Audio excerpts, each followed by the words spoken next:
Every students of class 4 आज আমরা math করেছি ডেসিমাল। দেখো 8 + 6 / 10 + 1 / 100 এটাকে আমাদের করতে হবে, ডেসিমাল করতে হবে। তাহলে আমরা কি করব, আমরা এই যে ডেনোমিনেটরকে আমরা এলসিএম করব। এলসিএম করলে আমার কত হচ্ছে 100।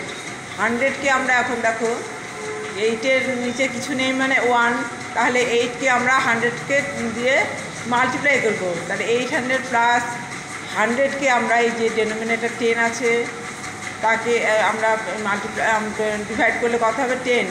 এই 10কে আমরা 6 দিয়ে মাল্টিপ্লাই করব, হলো 60 + 100 মিলে 1 হলো 1, তাহলে আমাদের 1 এগুলো আমাদের অ্যাড করে কত হলো 861 / 100। তাহলে আমাদের ডেসিমাল কত হচ্ছে 8.61।